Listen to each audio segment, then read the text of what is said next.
अस्सलाम वालेकुम guys, welcome back to TB knowledge and truth के और एक नए वीडियो में। जैसा ही नया साल शुरू होता है, न्यूज़पेपर के टॉप हेडलाइंस में क्या चीजें देखने को मिलते हैं, what 2025 year has for us. और यहाँ ही जैसे हम सोशल मीडिया खोलते या टीवी देखते हैं तो सिम्पसन्स कार्टून कैसा भी पॉपअप हो जाता है। क्यों कार्टून के एपिसोड्स में इवेंट्स होते हैं जो रियल में आगे वो चल के ट्रू हो जाते, जैसे कि 9/11 का हादसा रहने दो, कैपिटल राइट्स रहने दो, लेडी गागा का एपिक सुपर बॉल रहने दो, बिडेन हैरिस की प्रेसिडेंसी और इवन ये वबा वायरस की बीमारी। Simpsons predictions 2025, Nostradamus as well as Baba Vanga 2025 से रिलेटेड। आपको मालूम है बाबा वेंगा नाबीना है, शी कैनॉट सी, तो एक जो लेडी देख नहीं सकती वो कैसा फ्यूचर इवेंट्स के बारे में बोल रही है। तो ये मिस्ट्रीज क्या है, मिस्टिक हीलर्स है, फ्यूचर प्रेडिक्शंस ये लोग कर रहे हैं और द प्री प्लान इवेंट्स। देखते हैं कि 2025 को ये लोग नजर में रखते हुए क्या बोल रहे हैं। कंक्लूजन्स पे मत जंप करो, प्लीज एंड तक देखो, क्योंकि मैं जो आपको बातें बोलता हूँ हमेशा एक चीज बोलता हूँ कि जो भी ये लोग बोलते हैं 100% सही नहीं होता। उनमें से चंद चीजें सही निकल जाते, चंद चीजें नहीं निकलते, चंद चीजें अंदाजे पे होते और चंद चीजें प्लान होते हैं। No one knows the unseen except for the almighty. तो सिट बैक, रिलैक्स और वीडियो शुरू करते हैं। I talked to a fireman once and he goes, dude, one day, he goes, it's just going to be the right wind and fire's going to start in the right place and it's going to burn through LA all the way to the ocean. आप लोगों को तो मालूम होगा कि Simpson cartoons बहुत ही ज्यादा मशहूर है। इसका राइटर डायरेक्टर बहुत सारे कंट्रोवर्शियल चीजों में आए थे। इनको कैसे पता होता है फ्यूचर इवेंट्स के बारे में और इनके पास कार्टून्स इससे रिलेटेड कैसा होते हैं, ये चीज लोगों को बहुत शॉक करती है। अब कई सारे थ्योरीज के हिसाब से सिम्पसन्स के जो बाज एपिसोड्स है वो शायद 2025 में हम ट्रू होते हुए देखेंगे। उनमें से एक एपिसोड इनका ये है जो कि एयर किया गया था 1987 में, जिधर होमर आता है, वो सबको घर में उठा देता है और बोलता है कि वर्ल्ड वॉर 3 शुरू हो चुकी है और वो लोग सब बॉम्ब के शेल्टर में भागते हैं। और ये कई दिन कई रातों तक चलते हुए रहता है। और कॉन्स्पिरेसी थ्योरिस्ट का ये मानना है कि ये जो ऑनगोइंग वॉर विद रशिया और यूक्रेन है ये one of the initial steps है वर्ल्ड वॉर 3 के लिए। वेल, टू बी ऑनेस्ट, ये अभी हॉल्ट होने वाला है डोनाल्ड ट्रंप की वजह से, मगर डोनाल्ड ट्रंप के हटने के बाद ये चीज कंटिन्यू होगी। उनके एक एपिसोड 2016 के एपिसोड में फ्रेंड्स और फैमिली में virtual reality goes too far, mister Burns एक वर्चुअल वर्जन क्रिएट कर लेता है पूरी इंटायर सिम्पसन फैमिली की जिधर वो रहता है। उसका साइकेट्रिस्ट बोलता है कि उसे इस चीज को छोड़ना जरूरी है, उसके रियल लाइफ टाइम के फैमिली के साथ वक्त गुजारना जरूरी है, क्योंकि ये जो वर्चुअल रियलिटी के दुनिया में इतना डूब गया है उसको ये चीज से बाहर आना जरूरी है। वीआर की वजह से टेक्नोलॉजी इतनी एडवांस हो जाएंगी कि लोग फेक फैमिलीज में खुश रहेंगे, फेक वर्चुअल रियलिटी में खुश रहेंगे और अपनी जिंदगी उसके अंदर ही ज्यादा काटते हुए रहेंगे। अब लोग आजकल सोशल मीडिया और फोन को देख के इतना बोल रहे हैं, जब वर्चुअल रियलिटी में इंसान पूरा वक्त गुजारेगा, उसका काम काज, मेहनत, गेमिंग, एक दूसरे से बात करना, हैंग आउट करना, तो सोचो अब और क्या क्या नहीं हो सकता। इनके एक एपिसोड में ये बताया गया है कि डोनाल्ड ट्रंप वापस प्रेसिडेंट बनेगा और वो रूल करेगा। उनके 11 सीजन और कई सारे सीजन में बताया गया है और ये एयर किया गया था ईयर 2000 में, जिधर एक वेल्दी बिजनेसमैन रूल करेगा as well as Donald Trump को मारने की साजिश ये लोग इनके कई सारे एपिसोड में बताया। आपको एक और एक चीज बता दूं कि ये लोग ऐसे भी एपिसोड्स बताए जिधर डोनाल्ड ट्रंप की हत्या हो गई, डोनाल्ड ट्रंप मरा हुआ है, तो डोनाल्ड ट्रंप के ऊपर कई सारे मारने का हमला भी हुआ है, मगर वो बच गया खुदा की तरफ से। अब आप देखिए, अगर वो मर जाता तो सिम्पसन्स के वो एपिसोड को ट्रू बोल देते थे। अब ये लोग और एक चीज क्या करें, ये लोग कमाला हैरिस प्रेसिडेंट बनी सो भी ये लोग एक एपिसोड बनाए। तो ये लोग 2-3 किस्म के एपिसोड्स बना रहे हैं, एक है डोनाल्ड ट्रंप प्रेसिडेंट बना सो, एक है कमाला हैरिस प्रेसिडेंट बना सो। अगर कमाला हैरिस प्रेसिडेंट बन जाती तो वो लोग वो एपिसोड दिखा के बोलते कि देखो हमने सही प्रेडिक्ट किया। अब ये लोग और एक चीज क्या करें, कमाला हैरिस को तो बता दिए कि वो प्रेसिडेंट बनेगी, और एक चीज इवांका 2028 का ये लोग ऑलरेडी एक एपिसोड बना दिए जिधर ट्रंप की बेटी प्रेसिडेंट रूल के लिए ठहरेंगी और वो जीतेंगी। तो आगे जाके 2 चीज होने वाले हैं, Kamala Harris versus Ivanka Trump होने वाला है। फीमेल वोटर सबसे ज्यादा पूरी दुनिया में बन रहे हैं, क्योंकि एज यूजुअल हमारे पास हदीस के हिसाब से ये भी है कि औरतों की तादाद बहुत ज्यादा बढ़ जाएगी। तो फीमेल वोटर ज्यादा रहने की वजह से इंडिया में भी फीमेल वोटर ज्यादा है, तो लेडी पॉलिटिशियंस को ज्यादा फोकस किया जा रहा है। अमेरिका में भी अगर फीमेल प्रेसिडेंट रहेंगी तो उसके ओपोनेंट में भी फीमेल को ही ठहरा जाएंगे। सिम्पसन्स के एक एपिसोड में ह्यूज एनवायरमेंटल डिजास्टर बताया जाता है, जिधर टॉक्सिन जो है एक लेक फील्ड, स्प्रिंगफील्ड लेक में फोर्स किए जाते हैं और उसके बाद पूरे एनवायरमेंटल डिजास्टर्स फैलना शुरू हो जाते हैं। इसके बाद इनके पास एक एनवायरमेंटल प्रोटेक्शन एजेंसी रहती है जो कि इनके शहर के ऊपर एक ग्लास डोम डाल देती है, जो कि एक ह्यूज पोल्यूशन लेवल से इन्हें बचाती है और दूर रखती है। अब आपको बता दूं कि जो एलए में फायर्स चले थे ना, एलए फायर्स, उसके बारे में भी लोग जो है सिम्पसन के फोटोज डाल के बोल रहे थे देखो एलए फायर्स जो हुए थे वो सिम्पसन्स में ऑलरेडी था। तो देखो अब क्या हो रहा कि सिम्पसन्स के फोटोज यूज करके एआई से भी फेक पिक्चर्स बना दे रहे, और एआई इतने ज़बरदस्त रियल में पिक्चर्स बना दे रहा कि फेक कौन सा रियल कौन सा नहीं पहचान सक रहा। और तो और LA फायर्स को भी प्रेडेटर बताया जा रहा था क्योंकि एक पहले की जोई एक फेमस पॉडकास्टर है, उसका एक एपिसोड है जिधर उसको एक शख्स बोल रहा था कि मैं डरता हूं कि आगे, मतलब ये पॉडकास्ट था 2022-2023 का, कि 24-25 में LA में एक ऐसी आग लगेंगे जिसको हम रोक नहीं पाएंगे, क्योंकि जो विंड और आग रहेंगी वो ऐसे दिशा में जाएंगी जिसको हम कंट्रोल ही नहीं कर सकते। I talked to a fireman once and he goes, dude, one day, he goes, it's just going to be the right wind and fire's going to start in the right place and it's going to burn through LA all the way to the ocean and there's not a thing we can do about it. I go, really? He goes, yeah, we just get lucky. He goes, we get lucky with the wind. He goes, but if the wind hits the wrong way, it's just going to burn straight through LA and there's not going to be a thing we can do about it. Because these fires are so big, dude. When they're talking about like thousands of acres that are burning simultaneously with like 40-mile-an-hour winds. And the wind's just blowing embers through the air, and those embers are landing on roofs, and those houses are going up, and they're landing on bushes, and those bushes are going up, and everything's dry.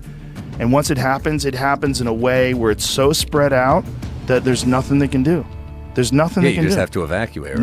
Nothing they can do. They just got to get out of there. और LA Fyers का ये भी conspiracy theorist बोलते हैं कि ये क्यों pre planned है। पहली चीज कि LA के ऊपर एक बहुत बड़ा प्रोजेक्ट बनाया जा रहा था as the smart city, as the futuristic city LA 2028, और उसके लिए ऑर्डर्स बिल्स पास नहीं हो रहे थे। अब जब पूरा शहर ही जल गया तो अब जाहिर सी बात है उसको डेवलपमेंट करने के लिए बिल्स तो पास होने वाले, ऑर्डर्स तो पास होने वाले, अब इनके लिए आसान हो गया। तो क्या ये प्री प्लान हो सकता? वेल, हो भी सकता, नहीं भी हो सकता।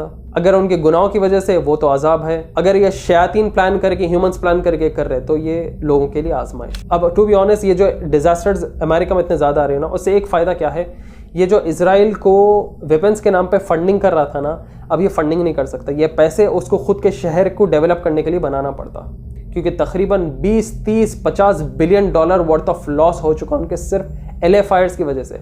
तो बोलो इजराइल को अब और हथियार कहाँ से दे लेते बैठते हैं, उनकी कौम उनके खिलाफ ठहर जाती। तो LA की भी कई सारे फायर्स के ऊपर कॉन्स्पिरेसी थ्योरीज आए थे।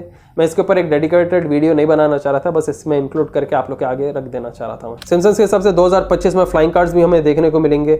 वेल, ये टेक्नोलॉजी दुबई में कई सारी जगहों पे आप लोग ऑलरेडी देखेंगे, इनोवेटिव सेंटर्स में उनके, जिधर फ्लाइंग कार्स पे ये लोग फोकस कर रहे हैं। इट्स सो कॉल्ड एक बाइक के वैसी है, बट वो कवर्ड अप कार के वैसा है, तो उसे फ्लाइंग कार का नाम दिया गया, और उसके ऊपर हेलीकॉप्टर के विंग्स है। तो यस, फ्यूचर में जाके ये चीजें डेवलप होने वाले हैं, क्योंकि आजकल हमारे पास बाइक से इलेक्ट्रिक और CNG पे चल रहे हैं। और इतना ही नहीं, 2025 को ये the end of the world declare कर रहे सिम्पसन्स के जरिए, जिधर एक कैरेक्टर उनका बोलता है कि थैंक गॉड इट्स डूम्सडे, फिर वो फ्रीक आउट होते हैं क्योंकि एंड नियर है, और ये लोग ऐसे इवेंट्स देखते हैं जो कि तकरीबन डूम्सडे से कवर्ड है। तो इन लोग का बोलना है कि 2025 might not be the end but the start of the end. Simpsons के 100 एपिसोड्स है, उसमें से 3-4 रियल निकल गए तो वो हंगामा कर दे रहे सोशल मीडिया पे। अब देखो, मैं आप लोग को बस चीज बताना चाह रहा हूँ। एक चीज होता है कि फ्यूचर प्रेडिक्ट कैसा करते हैं, एक तो इंसान प्लान करता है, एक चीज शयातीन प्लान करते रहती है। इनमें क्या होते हैं, प्री प्लान इवेंट्स इसलिए रहते हैं क्योंकि ये लोग फोरकास्ट कर सकते हैं। फॉर एग्जाम्पल, एक सॉफ्टवेयर रहता है सिमुलेशन, उसके अंदर आप डाल के देखते हैं कि अगर मैं यहाँ के झाड़ काट दूं, यहाँ के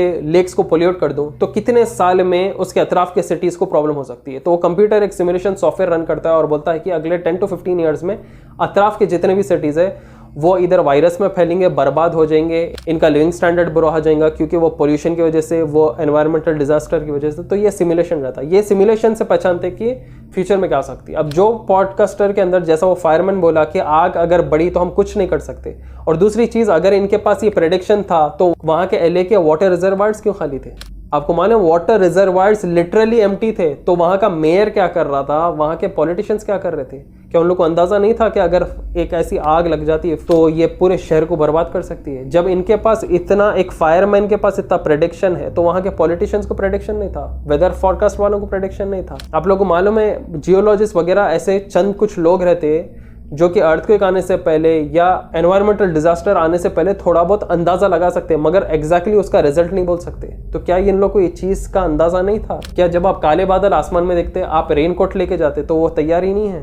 तो जब आपको मालूम है कोई चीज होने वाली है तो आप उसकी तैयारी क्यों नहीं करें? क्योंकि लोग ज्यादा बोल रहे कि ये जो LA 2028 का प्रोजेक्ट था उसको पास ऑन कराने के लिए ये लोग ये चलने दिए, ये होने दिए। Well, might be true, might be false. खैर, इतना ही नहीं, दूसरा नाम आजकल लोग ज्यादा नॉस्ट्राडामस और बाबा वेंगा का भी ले रहे हैं। नॉस्ट्राडामस के मैं इवेंट्स के खिलाफ हूँ एक्चुअली, क्योंकि ये एक 16th सेंचुरी का एस्ट्रोलॉजर था और इसकी एक किताब बहुत ज्यादा फेमस गई थी 1555 में जिसका नाम था लेस प्रोफेटीज, जो कि पब्लिश हुई थी और बहुत ज्यादा बिक गई थी। Since he is an astrologer, ये मिस्टिकल चीजें यूज करते हैं, zodiac science which we are forbidden to work. Astrology से चीजें मालूमात करना हराम है इस्लाम में। यूजुअली जो है शयातीन की मदद लेते हैं, जिनमें से शयातीन उन्हें कुछ सच बोलते हैं और दुनिया के झूठ बोलते हैं। हदीस के सामने हमें क्या बताया गया कि एक सच पे 99 वो लोग फॉल्स आपको अलार्म्स देते, आपको फॉल्स वो लोग जजमेंट्स देते। और एक चीज़ आपको बताता हूँ कि जो लोग जाके अपनी हथेली दिखा के फॉर्चून टेलर्स करने बैठते हैं कि बाबा बोलो कि हमारा वो क्या है, उनकी 40 डेज तक नमाज कबूल नहीं, उन्हें वापस इस्लाम के दायरे में फिर से कलमा पढ़ के आने की जरूरत है। बाबा वांगा क्यों फेमस है आपको मालूम है? बाबा वांगा नाबीना है, शी कैनॉट सी। तो एक जो लेडी देख नहीं सकती वो कैसा फ्यूचर इवेंट्स के बारे में बोल रही है। इसे द मिस्टिक हीलर का नाम भी दिया गया था। इसकी स्टोरी ये है कि ये बचपने में एक टॉर्नेडो के बीच में आ गई थी और वो टॉर्नेडो में आने के बाद, उसके लपेटे में आने के बाद वो उसकी आँख की साइड खोल चुकी।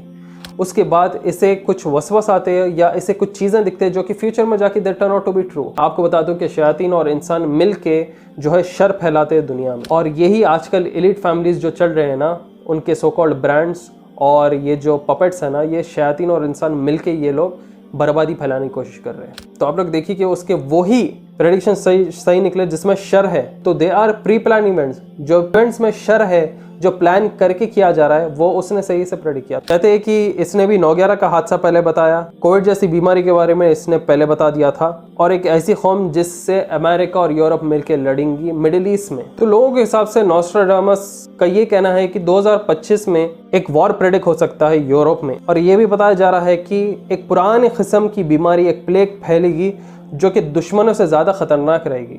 अब आपको बता दूं कि कई सारे बीमारियां जो है ना, वो बायोजेनेटिकली मॉडिफाई भी हो रहे हैं। हदीस के हिसाब से ये बताया गया था कि रसूल सल्लल्लाहु अलैहि वसल्लम ने ये फरमाया कि पहले की कौमों के लिए जो बीमारी, जो प्लेग वबा होती थी, वो अजाब होता था, मगर मेरी कौम के लिए एक आजमाइश रहेगी और इनके अंदर जो भी मरेंगे वो शहीद में शुमार होंगे। तो आप बोलिए कि हम उम्मत मोहम्मदिया अगर वबा, बीमारी, वायरस में लपेटे जा रहे हैं तो हम शहीद में क्यों काउंट हो रहे हैं? हम प्लेग में अगर लपटे जा रहे हैं, उसमें बीमार हो रहे हैं, उसमें हमारी जान चली जा रही है, तो हमें शहदा का क्यों स्टेटस है? शहदा आप कब बनते?